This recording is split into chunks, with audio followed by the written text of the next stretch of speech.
Good evening, everyone. Or hello, depending on what time you're watching this. Welcome back, or welcome if you're new here to my channel. This is my second ASMR video that I'm recording, and I'm so glad to be back. I recorded my very first ASMR video at this point over a month ago, and I just haven't had time to have a proper setup, where I'm fully committed, fully dedicated, fully set aside some time to create some content. And here we are. I have actually been thinking about creating ASMR in my walk-in closet, which is where I am right now. But for the longest time, for months, I didn't have a dresser, meaning all of my clothes were stuffed on the floor of my closet, which is crazy. But I finally got a dresser for free from a kind neighbor on Craigslist. I put it together. It's 16 years old, he said. It was from IKEA. But, the surface isn't level. Some screws stick out, but the drawers open and close. They hold my clothes. No rhyme intended. And now I have a closet that's organized. I have some boxes of shoes here, camping gear, my suitcase. Not much else besides that, other than, of course, my mic and my laptop. I actually got an extension cord just to be able to charge my laptop while I'm recording. I brought my candle in here. It's a calm, warm aura, some nice warm light.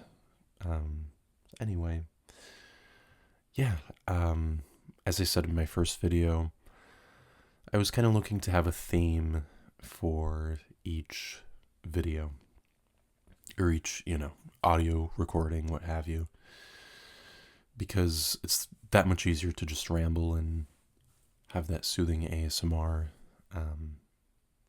one-sided conversation, if you will, when I can have something that I'm talking about. But all that being said, I'm glad to be here in my walk-in closet. It's very quiet. I closed the door. You can't hear the fridge humming. You can't hear my dishwasher running. You can't hear anyone else's TV in the apartment building. It's really just me and the mic and the listeners. So, all that being said, I thought that today's topic could be it's very relevant. Our phones and being constantly online and being connected all the time, being reachable 24/7. Not so much about social media and self-image and all those other things, which could be their own video, or multi-part series for that matter, but more just of how we got here, to our relationship with technology and our own time and our attention spans. It's all very fascinating. And I have some armchair observations that I can make that I'd like to share right now. So, let me start at, domestication and our first societies. So, we've always been a society, or a civilization, a species of community, first of all, but specifically oral tradition. So before writing really existed on a mass scale with, paper and copies of texts, and obviously far before the digital age where everything is now stored in the digital medium, stories were passed down from generation to generation, kind of like a game of telephone, no pun intended. where people would tell their most important and interesting and fun and cherished stories to each other or to their descendants, especially so they could share it to their children, as well as just a matter of entertainment, you know. I'm sure people would share the same stories. Part of the theory of why certain religions came to be was basically, you know, certain interpretation of oral tradition of things that really did happen and explanations for that.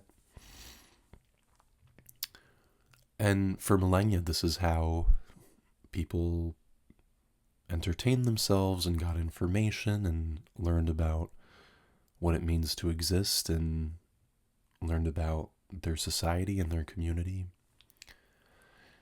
And at a certain point, as we became even more advanced, you know, you could say we went through stages, right? Like ancient Egyptians had hieroglyphics where they would tell certain stories in pictures on walls, whether it was painted on rock or actually written down on, the bark of certain trees, you know.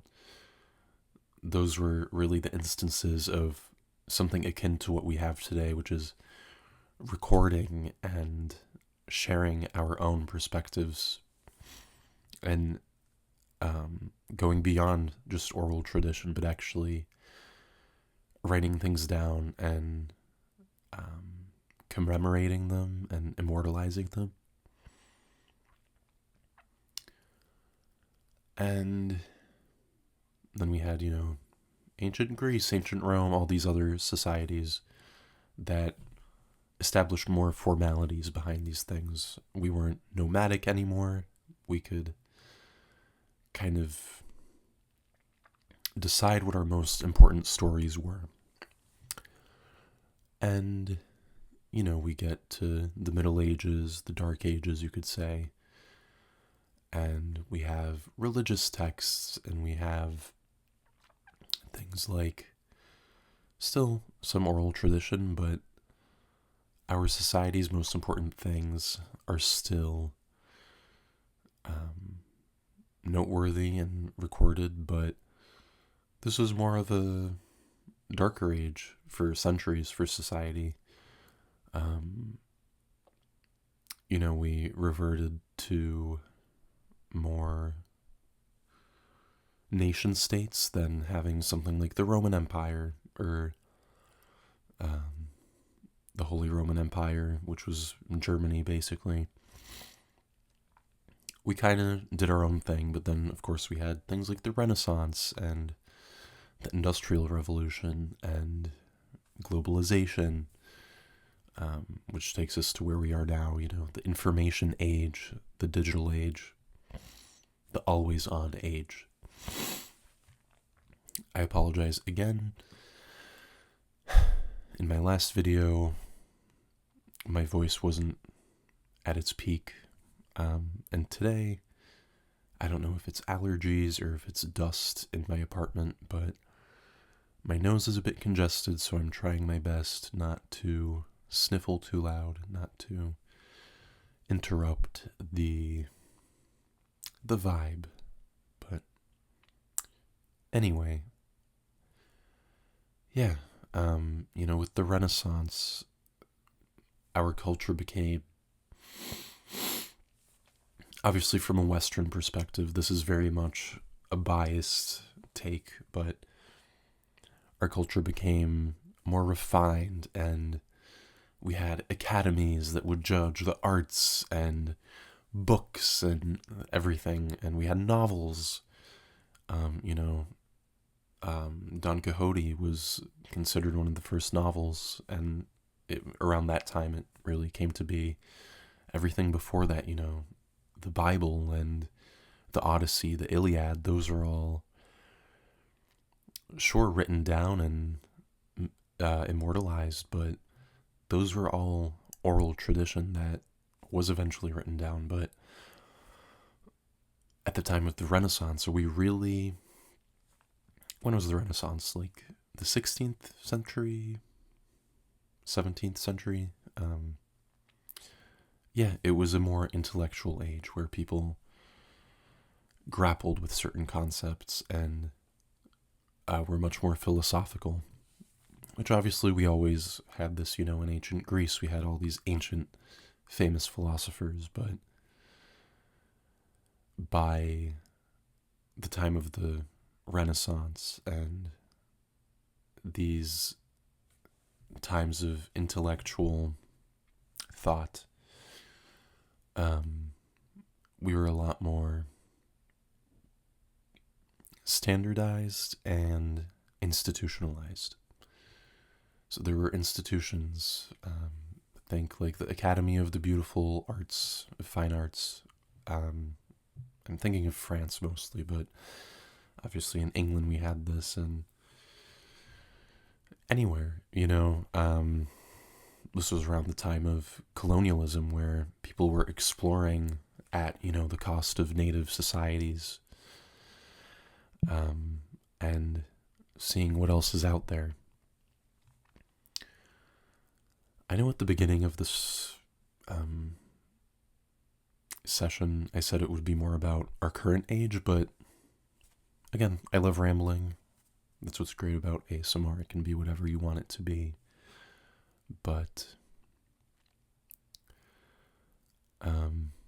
yeah, this all kind of ties in together because, as I'll get to soon, this grew exponentially.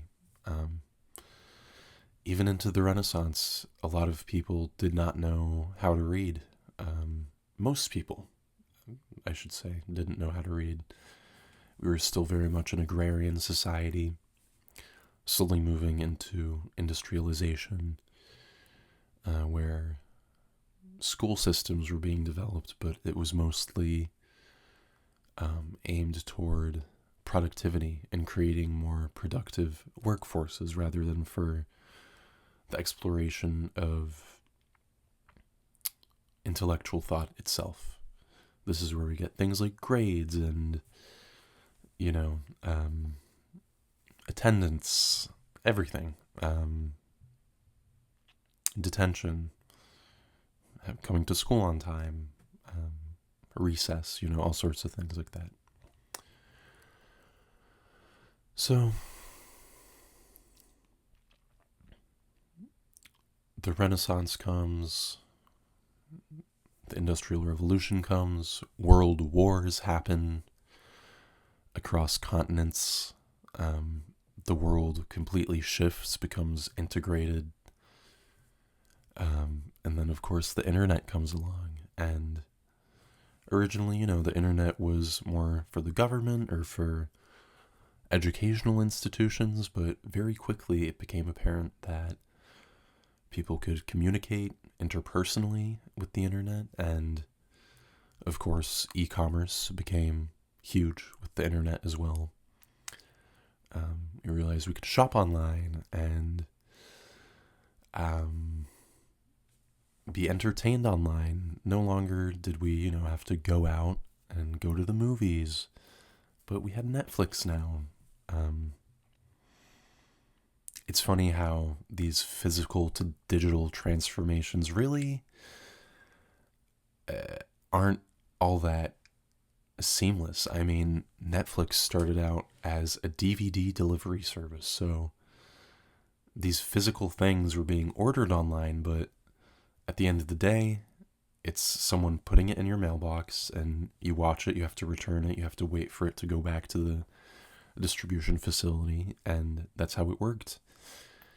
And it was a slow evolution. It was not just one day we just have the internet as we know it. There was a lot of infrastructure that went into it. I mean, even just a few years ago, it was unheard of for people to have unlimited data plans on their phones. But now it's kind of the norm. Personally, I'm looking into, once I get off my parents' plan, it's a whole save more with more lines business plan that they have. But when I get my own phone plan, obviously if someone calls me, I want to have unlimited minutes just in case, it goes over the minutes. Plus, I'm not really worried about the price of minutes on my phone these days. It's a couple dollars for an unlimited talk and text plan now. But honestly, I think I'd be good with maybe 1 or 2 gigabytes of data a month.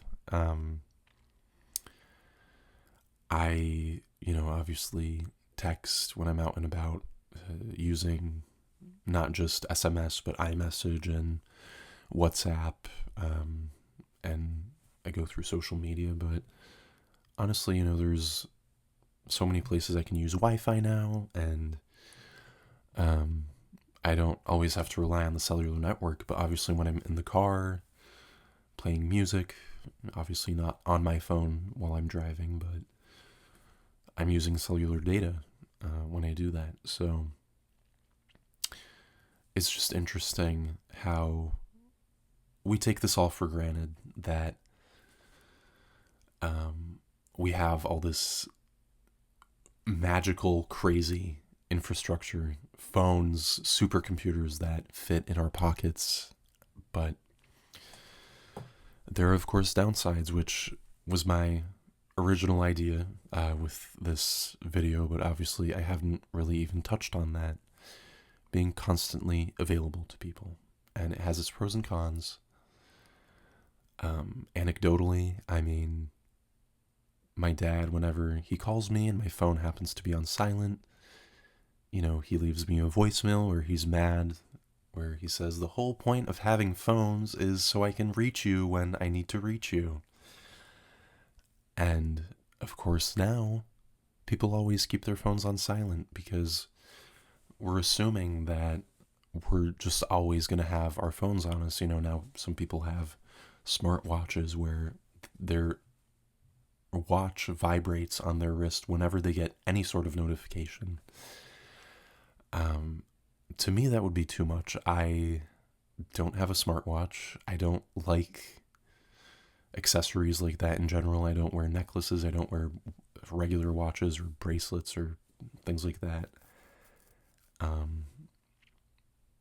I wear glasses, that's it, but that anecdote was kind of about the irony of this connected digital age, because obviously people say, as we're on our phones more, we're actually not interacting with our immediate world.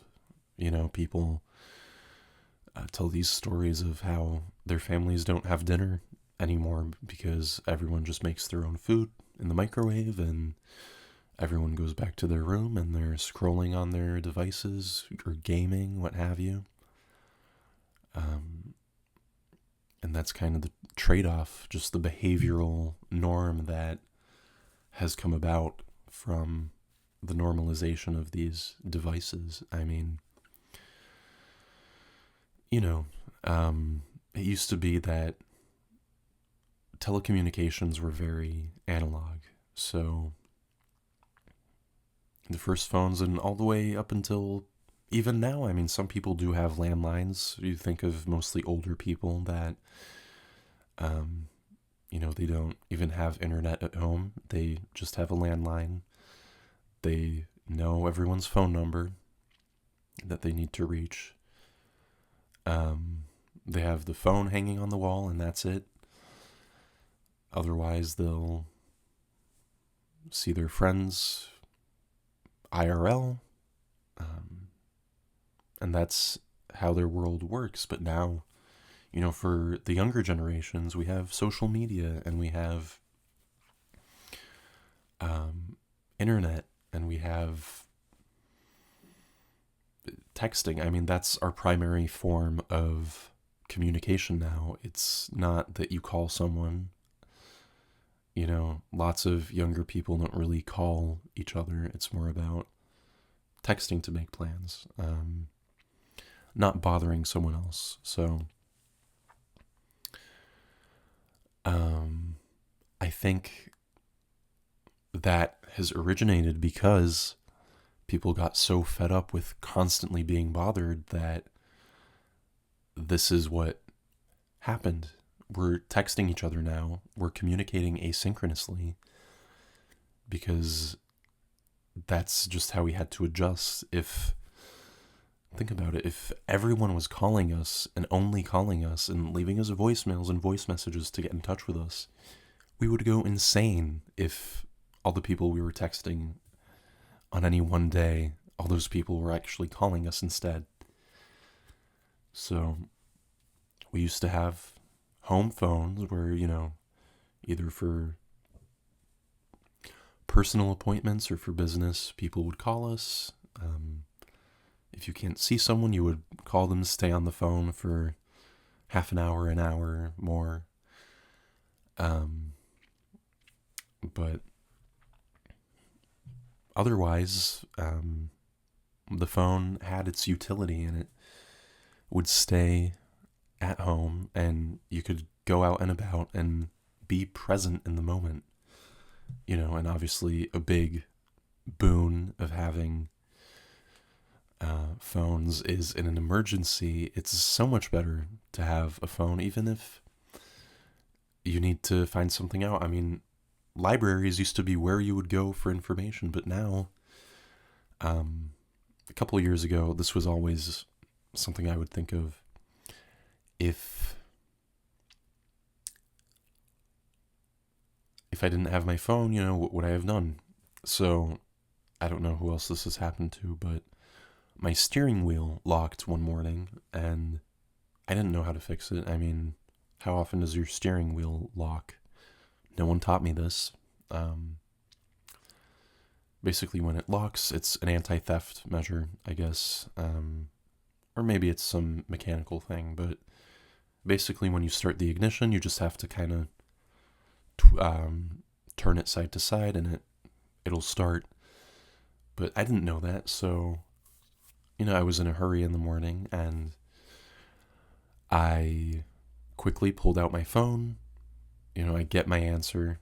You just have to twist it side to side, and boom, you can start your car. If I didn't know that, if I didn't have my phone, how would I have possibly found that out?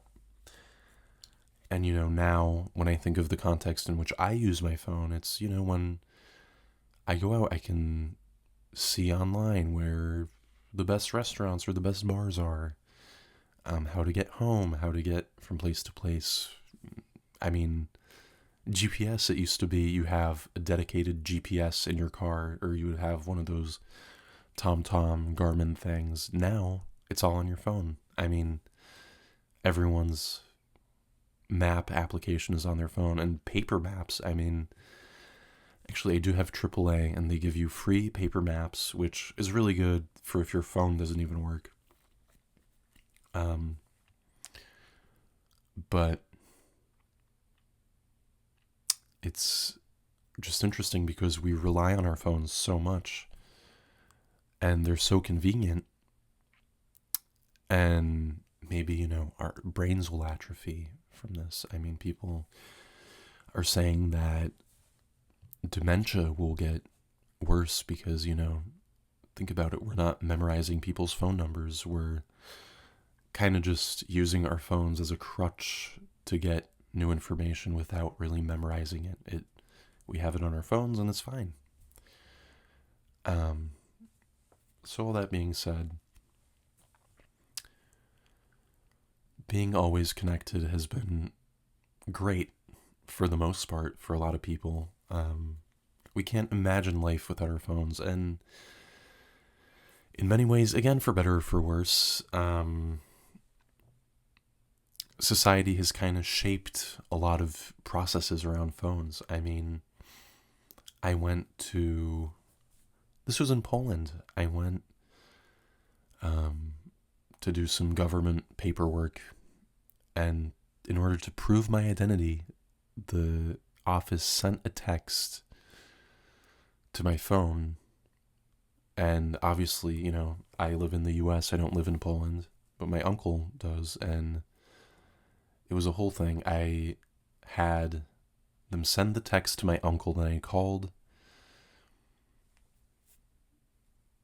Yeah, because my phone couldn't get texts. My phone was calls only in Poland, which I'll get to that thing too. Um, and I basically just called my uncle. I said, they're going to text you a code to prove my identity, whatever. Just tell me what the code is. And it was strange. It's like now you can't log into your bank account online without getting a code, the two-step verification.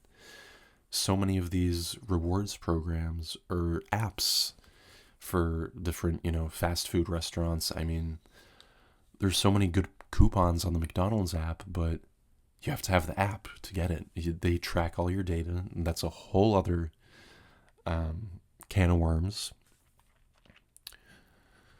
But yeah, I mean, it's an indispensable tool, just having a smartphone.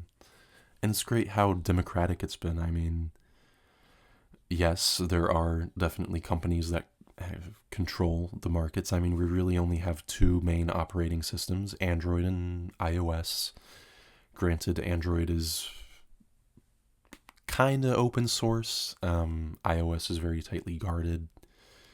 And we have in the US, Verizon, T-Mobile, AT&T. We have competition. We have a sort of open market to regulate this ubiquitous thing that we have now. But the standards are still the same as they were 100 years ago when we got our numbering plan, the phone numbers. So you would think by now we would have an open standard. I'm thinking about email specifically. Email, you have your own email address. It's a domain. It's usually free. I mean, when email first came about, it was usually provided by your email internet service provider. So people would have at Comcast.net, at Verizon.net. But now, obviously it's subsidized by other services. Now we have Gmail and iCloud. Those are really the big ones that people use, but, Yahoo is something people use as well. Outlook from Microsoft. And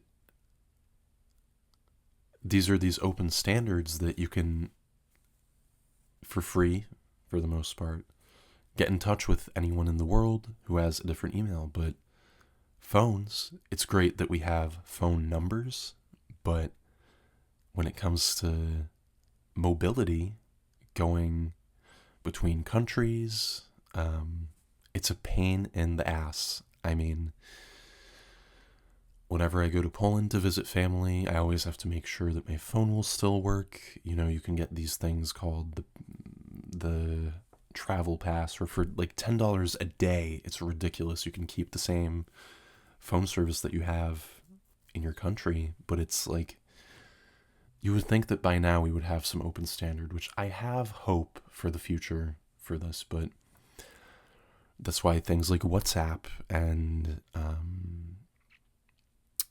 Facebook Messenger and all these other platforms that don't rely on the service providers, the carriers, to operate are so popular, because people don't want to put up with, all this crazy carrier nonsense. It's truly ridiculous. But for now, our world is a bit bureaucratic when it comes to that. And the internet too, for that matter. I mean, the internet is so open, and thank God for net neutrality, for instance. But in terms of accessing the internet, I mean, we have monopolies. Now at least we have a few other options, but it used to be, you would have whoever's the monopoly in your town, that'll be where you get your internet from. Now we have like 5G home internet. We even have the satellite internet. But for the most part, it's like this crazy dichotomy of phones and the internet. You can get in touch with anyone. You can get any information you want, but at the same time, you have to pay for that privilege, and there's so many hoops to jump through. So, like, when I visit Poland, I have to get another phone card there because it just makes more sense, and I have to, worry about being able to answer my US calls and texts when I get back, because I get flooded when I come back. I don't actually receive those till I come back to the country. And I also don't want to make my family and the friends that I have in Poland pay exorbitant amounts of money to be able to text me while I'm there, or call me, or whatever. Hopefully that changes. It's really strange that we somehow still have these systems in place that aren't democratic at all, and they're very much about control and profit. But my point, and I do have one, back to being available all the time. It's crazy. I mean, we're just always on at this point, and people have realized that being offline is the new luxury.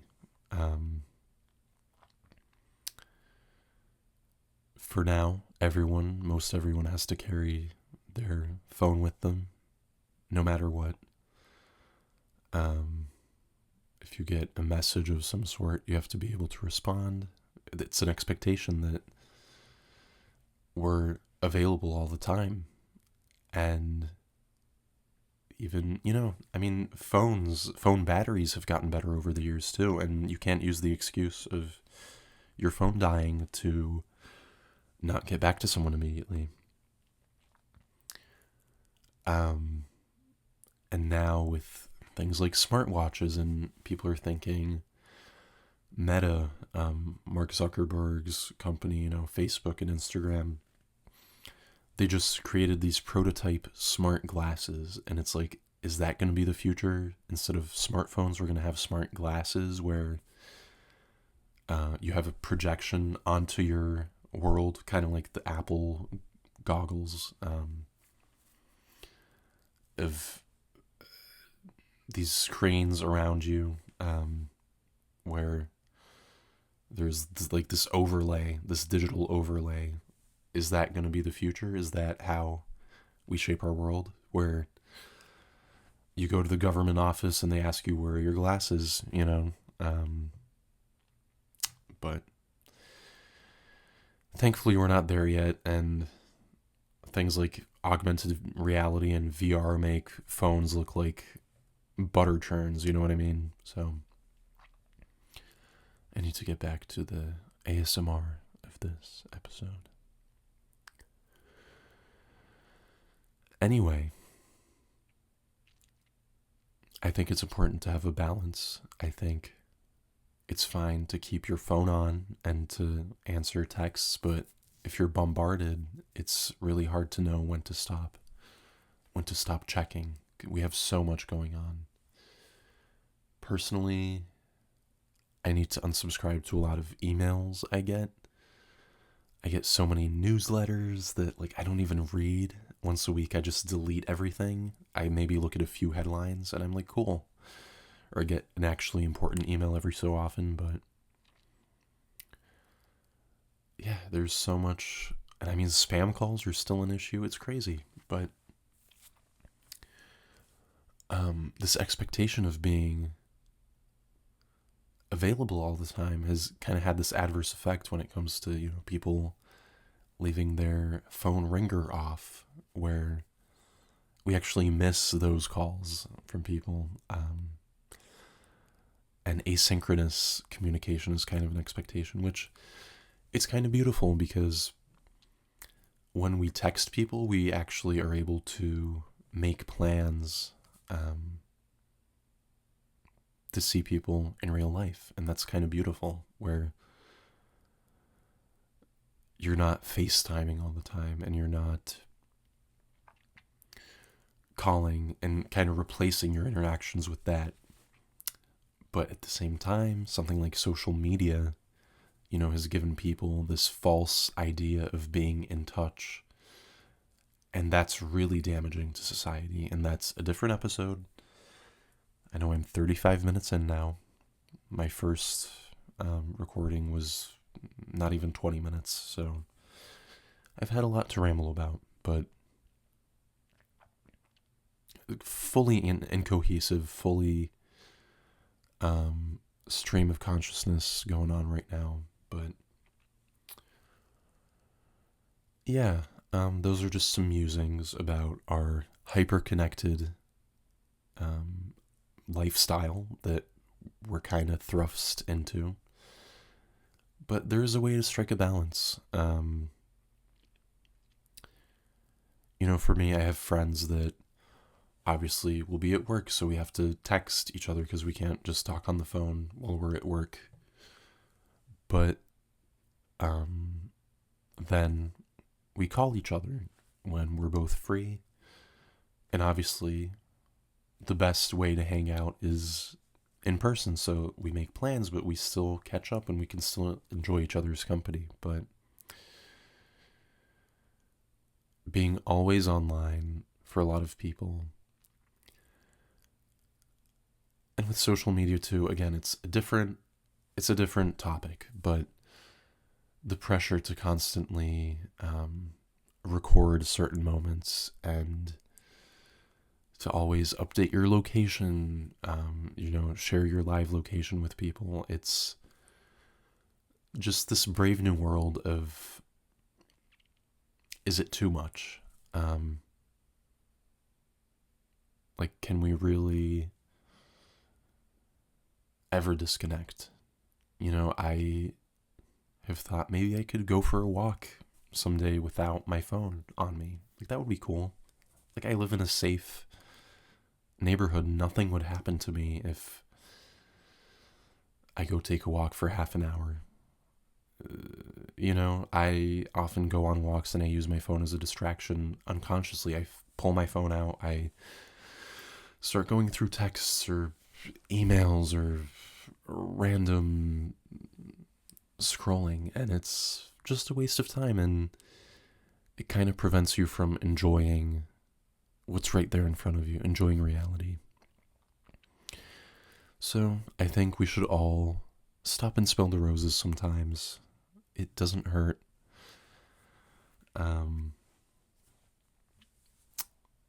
Yeah. And that's just something I wanted to talk about. The digital age has been great in so many ways, but at the same time, it's kind of eroded our sense of privacy, sense of free time, attention spans. But I guess that's the price we pay, and that's the expected effect of all of this. So a lot of people are growing to be more aware and more intentional about how they're using their devices. Are they keeping up with relatives, or are they scrolling through Instagram and TikTok, looking at pointless content? It's a question we need to ask ourselves. And a lot of people are asking themselves those questions. Are we stimulating ourselves in the right way? Otherwise, yeah, that's how it is. The more things change, the more they stay the same. There's a lot of observations to be made there. And what I'm thinking about when I say that is, back at the dawn of the 20th century, even at the end of the 19th century, we had newspapers, and I have this one particular memory or photo in mind where people are in a streetcar in San Francisco, and everyone has their nose in the newspaper. And that's how it's always been and will be. I mean, as a society, in Western society, we're very individualistic. So we kind of have to find our circle, and otherwise, when we live our public lives, we're all doing our own thing. And now people, clutch their pearls over phones and AirPods, but it's really always been that way in terms of public life. But when it comes to being present around those we love most, that's when it can become a bit more murky. I mean, I was with a friend the other day, and there happened to be an issue at home, and half the time we were hanging out, he was just talking to his mom. And I'm like, where did you go? And obviously it's complicated because, we were going to spend time together, but something came up, and he's not even present anymore. So anyway, that's a me thing, but we've all had that happen where we're hanging out with someone and they're just on their phone, looking at their phone more than they're looking at you. And that's just something that happens now. But yeah, it's about how we use our technology. And at the same time, it's about how companies are creating it. Social media companies use our attention as dollars. I mean, they can show their advertisers how much people use their platforms. In that way, it can be free for us, and we can be pseudo-entertained and sucked into these entertaining apps and websites. But at what cost? Are we wasting our time, or are we doing something productive with it? Are we keeping up with the people we love most, or are we just scrolling through pictures of people from high school and college? Because that's what social media is really to me. To me, if someone wants to get in touch with me, they know how to contact me. But, we're all guilty of passing time by scrolling, and we're also guilty of, texting someone and expecting a response in that moment and being frustrated when they don't respond. But reality is we all deserve our time to ourselves, and we all deserve to be there for others when that was the promise. So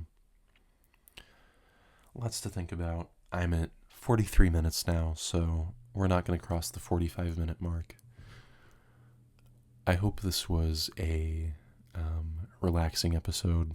And actually, my neighbor just turned on his or her ventilation in the bathroom, so I'm sure you can hear that vibration. So good night. Enjoy the rest of your day. I hope this was sufficiently relaxing and kind of sparked some thought, but this was definitely much more on the rambly side. I was talking about oral tradition and how we communicate with each other, but for the future, I want to create more succinct content that isn't all over the place. But I am at least meeting my goal of just talking into the mic and creating something relaxing. It's fun. It's fun to just talk. So, yeah. All that being said, goodbye, and I'll talk to you in the next video.